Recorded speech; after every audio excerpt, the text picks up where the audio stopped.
في الدارين إلا وصال وكل سواه رياح عواصف فإن لم أجد تقبيل كف محمد فما يلي الذي يعيشي وعمري دالب ربي رب المصطفى وكامل.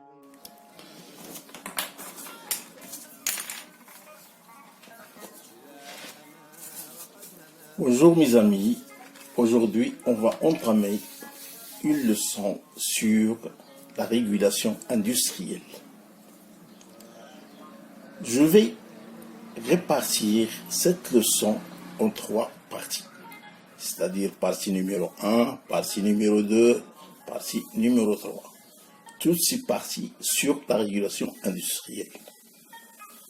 On entend par la définition de la régulation industrielle que la régulation est une discipline technique destinée à analyser, de concevoir des systèmes de commande pratiques et d'autres dispositifs bien sûr technologiques. Ce polycopie a pour but de présenter un exposé sur les fondamentaux de ce polycopie. Donc, une fois on a entamé sur la régulation industrielle, ça saute aux yeux les fondements des systèmes asservis linéaires. Il est défini, par exemple, aux ingénieurs physiciens, mathématiciens, ainsi qu'aux étudiants dans ces disciplines. Pour comprendre cet exposé, seules des connaissances de base en physique, ainsi qu'en calcul différentiel et intégral sont nécessaires. Les connaissances dépassent le niveau seront exposées, notamment des équations différentielles à la transformée Laplace. Se divise en 2 parties. Dans la première,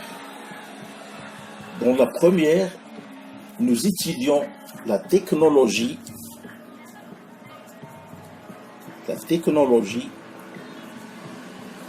Tout d'abord, le titre. Régulation industrielle.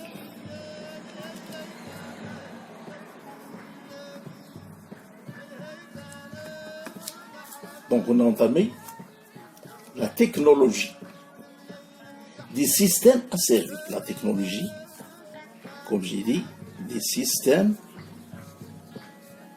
asservis. C'est-à-dire, chaque système dépend de l'autre. Les éléments constitutifs d'une chaîne de régulation selon les méthodes pour résoudre les équations différentielles linéaires à coefficients constants. Les systèmes. On entend la transformée de Laplace.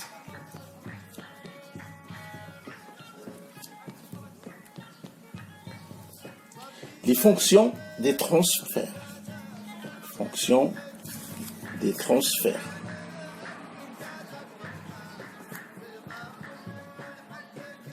Les schémas fonctionnels. Schéma fonctionnel. OK? Ainsi que l'application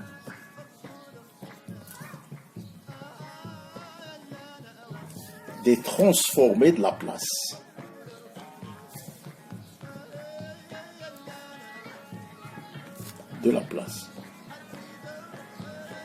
Alors, ces 4 systèmes dépend l'un de l'autre. À la résolution des équations différentielles, dans la deuxième partie, c'est-à-dire de la leçon prochaine, Inch'Allah, nous étudierons deux méthodes d'analyse et de conception qui sont les diagrammes de Bode et de Nakist. Bode et Nakist. Nakist. On entend toujours les deux diagrammes. Chaque chapitre a été renforcé par une série d'exercices avec leurs corrigés pour approfondir la compréhension de ce cours. Alors, passons à l'introduction.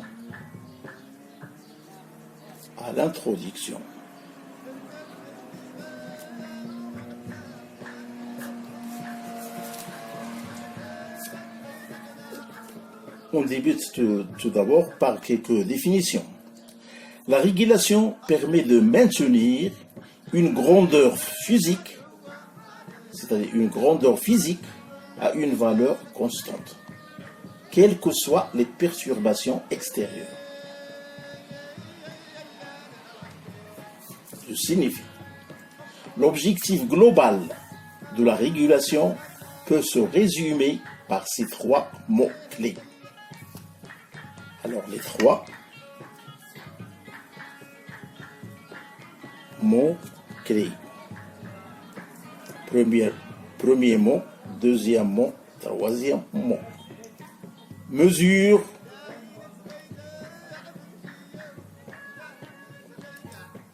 comparer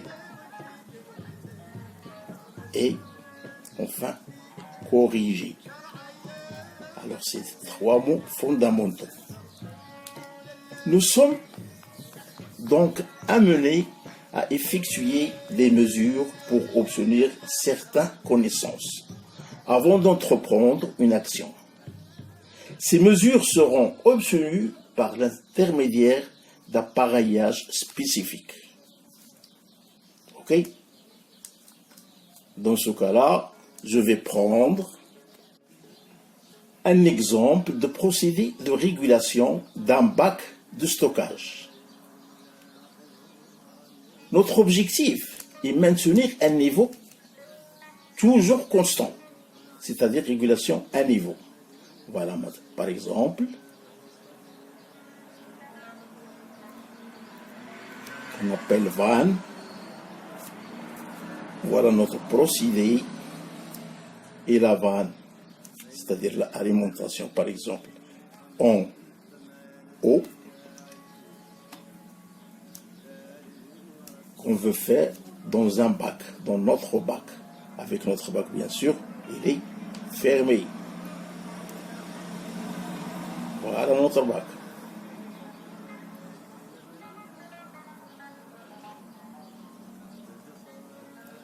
Notre hauteur.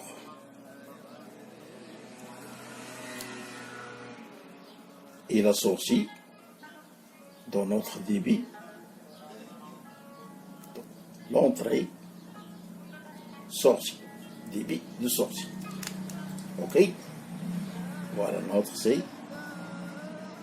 bac de stockage. Les grandeurs, pardon,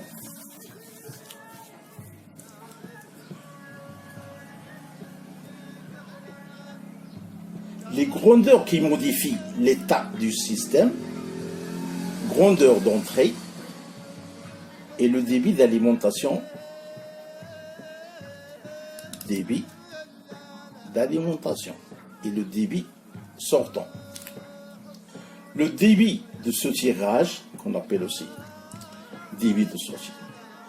La température et la concentration du produit entrant,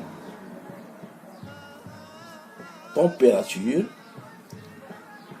et concentration d'entrée. Les grandeurs qui caractérisent l'état du système, ce sont des grandeurs de sortie. Grandeur, sortie. Avec, on a bien sûr le niveau H. La température du produit dans le bac, avec une température qu'on va garder constante. La concentration du produit, concentration avec C. Concentration du produit.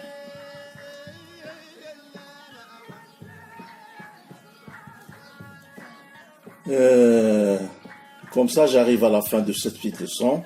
Dans la deuxième partie, je vais parler sur la structure du système asservi. Bonne chance. Bonjour mes amis.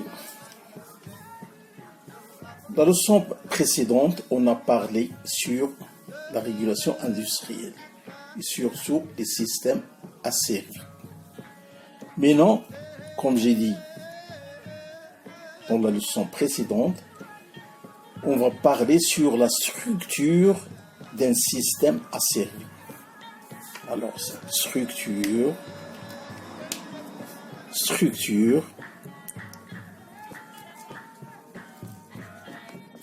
d'un système asservi.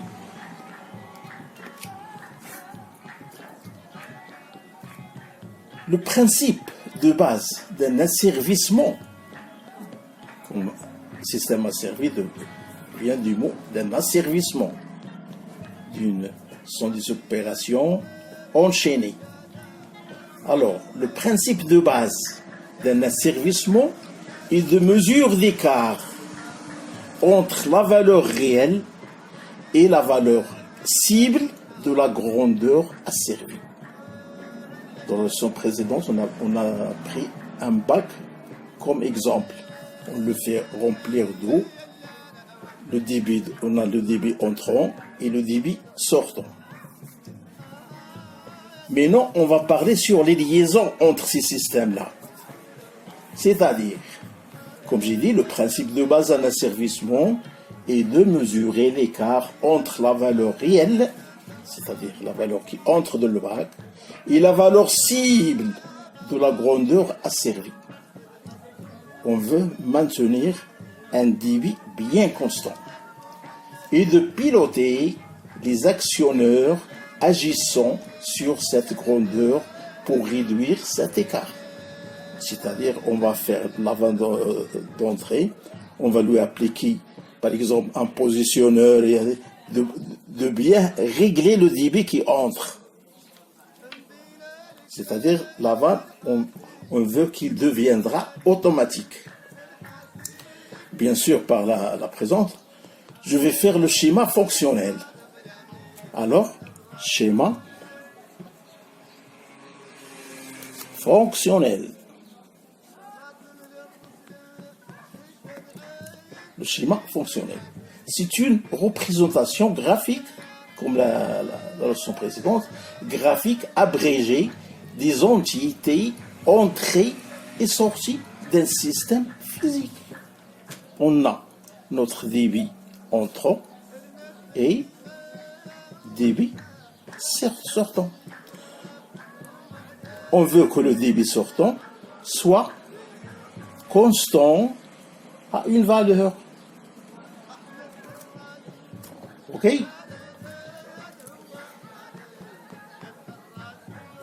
Voilà. Par exemple, je vais noter premièrement schéma fonctionnel. Deuxième point, système.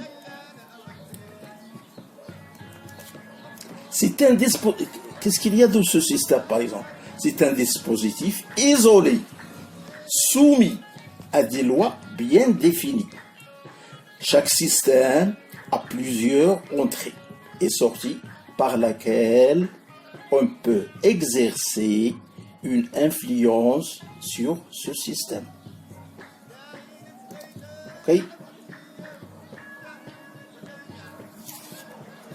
Troisièmement, consigne. Consigne, c'est nous qui règle sa consigne. C'est ce que je veux. Je veux que le débit soit AX, par exemple, AX, AY.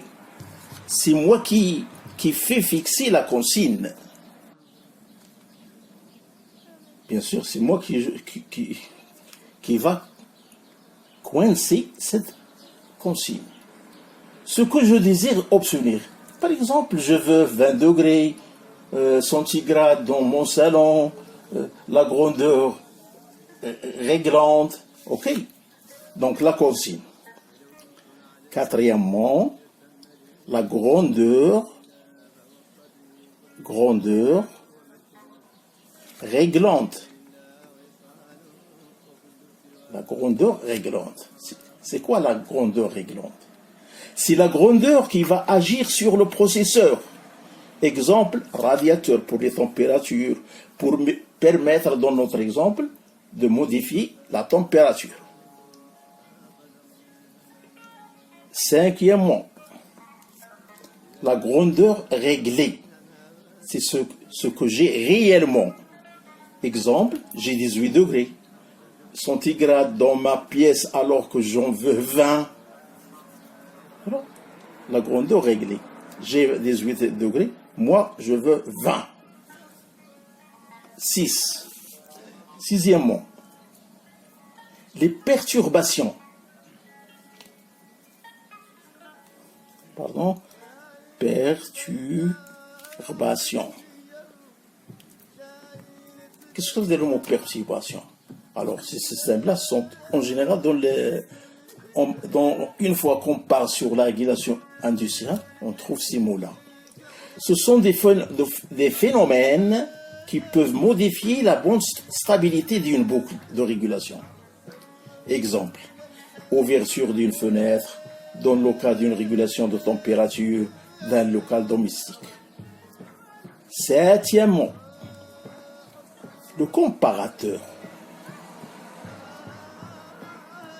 Qu'est-ce que ça veut dire? Du nom, il devient du mot comparer. Il compare en permanence la consigne qu'on donne, on l'appelle par W, et la grandeur réglée est X, et donne le résultat de cette comparaison qu'on appelle écart. Alors, notre écart, par calcul, c'est mesure moins consigne. L'écart, c'est quoi? Quand on a une bonne régulation, c'est quand on a un écart et nul, c'est-à-dire mesure est égale consigne. Ça, c'est la bonne régulation. Quand on a une mesure égale consigne. OK? Donc, on a parlé sur, premièrement, schéma fonctionnel. Deuxièmement, système asservi. Maintenant, on va parler, troisième point, régulation manuelle de niveau, qu'on a pris dans notre exemple de la leçon précédente. Régulation manuelle de niveau. C'est l'exemple qu'on a pris dans la leçon précédente. Pour effectuer la régulation manuellement, nous avons besoin de 3 opérateurs. Mesure de la hauteur et transmission de la mesure. OK? Réflexion, c'est-à-dire on reçoit la mesure. Comparaison de la mesure avec, comme j'ai dit, celle de la consigne. Commander l'ouverture de la vanne et transmission de la mesure. C'est-à-dire, et on passe à l'action. C'est-à-dire, agir sur la vanne. pour modifier le débit entrant, puis retour à l'observation. Dans notre système, c'est la vanne. La vanne de régulation. Ok? Agir sur la vanne pour modifier le débit entrant, puis retour à notre observation. On prend toujours notre exemple, c'est-à-dire voilà la vanne. Il se schématise par ça. Toujours le même exemple de notre bac. Bien sûr, bac fermé.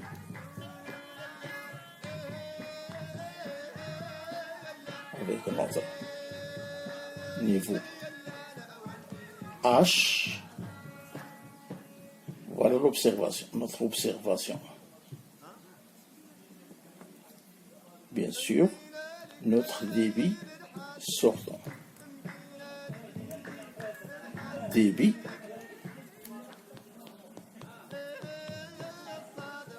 entrant. Voilà la vanne. OK. Et voilà notre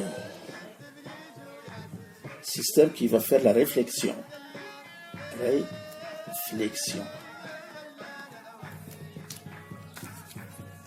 Si vous voulez dire, c'est lui qui contrôle tout ce système-là.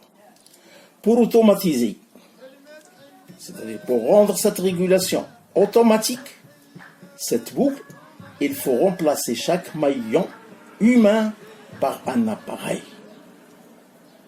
Il faut mettre ici un appareil de mesure, un appareil qui réfléchit, un observateur qui nous donne à chaque instant le niveau atteint, un appareil qui nous reflète le débit sortant.